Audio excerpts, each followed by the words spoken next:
Train चल रही है, तो नीचे जो आएगा वो ट्रेन की चाल आएगा, नीचे जो आएगा वो ट्रेन की चाल आएगा। बेटा मैंने आपको बता दिया है, अगर टाइम पूछा जाता है तो ट्रेन की length upon speed of train होता है, ठीक है। ये पहला पॉइंट था। चाहे खंबे का क्वेश्चन आपके सामने आ जाए, चाहे किसी पेड़ का क्वेश्चन आप लोगों के सामने आ जाए, चाहे किसी खड़े हुए व्यक्ति का क्वेश्चन आप लोगों के सामने आ जाए, आपको हमेशा यही कॉन्सेप्ट दोस्त लगाना है। दूसरा फॉर्मूला आप खुद डिजाइन करोगे अगर इस कॉन्सेप्ट को दिमाग में बैठा लिया। मैंने दूरी पूछा तो दो सवाल अपने आप से पूछ लेना, कौन सी चीज पार कर रही है, किसको पार कर रही है, दोनों की लंबाई अपॉन चाल, कौन सी चीज चल रही है। अगर दोनों चल रही है तो सापेक्ष चाल, अगर एक चल रही है तो वो चाल। बेटा इस पॉइंट को याद रख लेना, ट्रेन आपका खत्म हो चुका है, इस पॉइंट में ट्रेन आपका खत्म हो चुका है। दूसरा पॉइंट मैं बता रहा हूं आपके सामने, आप मुझे उसका फॉर्मूला खुद बताएंगे, थोड़ा सा वेट करना।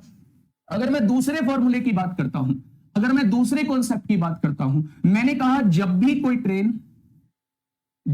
कोई ट्रेन किसी ऐसी वस्तु को पार करती है, जब भी कोई ट्रेन किसी ऐसी वस्तु को पार करती है, ऐसी वस्तु को पार करती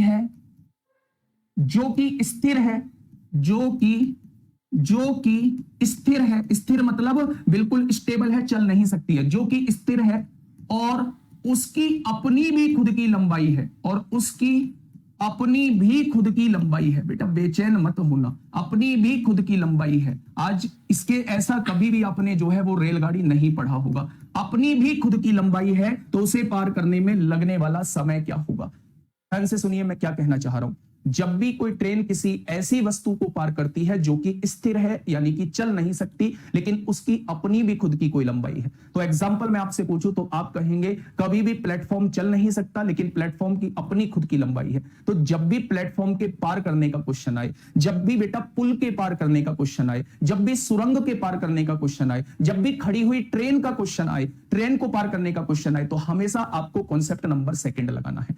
मान लो मेरे दोस्त ये था मेरा प्लेटफॉर्म, मान लो ये था मेरा प्लेटफॉर्म और उस प्लेटफॉर्म की लंबाई कितनी है, तो आपने कहा प्लेटफॉर्म की लंबाई L1 है।